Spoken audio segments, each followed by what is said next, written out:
C'était le jour le plus important de l'année chez Global Corp. Le poste de directeur était vacant et 2 candidats finalistes s'apprêtaient à passer l'ultime entretien.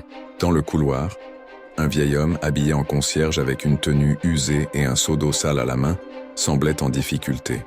Soudain, plouf, le seau se renversa, inondant le sol devant l'ascenseur. Le premier candidat, Alex, arriva d'un pas décidé.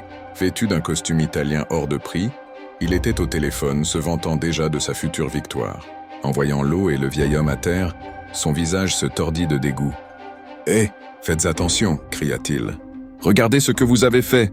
Mon costume coûte plus cher que votre vie entière. » D'un geste méprisant, il donna un coup de pied dans le balai qui traînait et enjamba la flaque sans un regard en arrière, se précipitant vers la salle d'attente. Quelques instants plus tard, Thomas, le second candidat, arriva. Il vit le vieil homme à genoux, essayant désespérément d'éponger l'eau avec un chiffon gris. Thomas s'arrêta net. Il posa sa mallette au sol et s'agenouilla immédiatement. « Essayez, monsieur, je vais vous aider, » dit-il doucement. « Non, mon petit, vous allez vous salir pour votre rendez-vous, » répondit le concierge, inquiet. Thomas sourit en essorant le chiffon. « Ne vous inquiétez pas. Aider quelqu'un, c'est plus urgent qu'un entretien. » Une fois le sol sec, Thomas aida le vieil homme à se relever.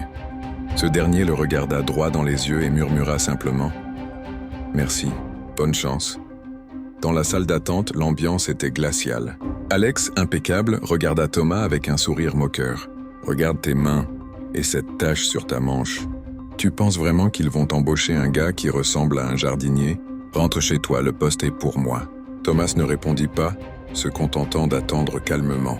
Soudain, la lourde porte du bureau du PDG s'ouvrit. Mais ce n'était pas une secrétaire qui en sortit. C'était le vieux concierge. Alex bondit de sa chaise, furieux. « Encore vous ? Dégagez, on attend le PDG !»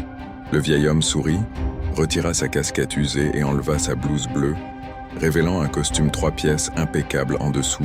Il s'assit tranquillement dans le grand fauteuil de direction. Le silence dans la pièce était assourdissant. Alex devint livide. « Je suis le PDG », déclara l'homme d'une voix ferme. « Et cet incident dans le couloir était votre véritable entretien. » Il tourna son regard froid vers Alex. « Vous avez des diplômes, certes, mais vous traitez les gens que vous jugez inférieurs comme des moins que rien. Je ne veux pas de votre arrogance dans mon entreprise. Sortez. » Alex, humilié, quitta la pièce la tête basse. Le PDG se tourna alors vers Thomas, un sourire chaleureux aux lèvres. « Quant à vous, Thomas, vous avez sali vos mains pour aider un inconnu. C'est ce genre de leadership que je recherche. Le poste est à vous. Bienvenue dans la famille. » Morale de l'histoire. La façon dont vous traitez les gens qui ne peuvent rien vous apporter définit qui vous êtes vraiment.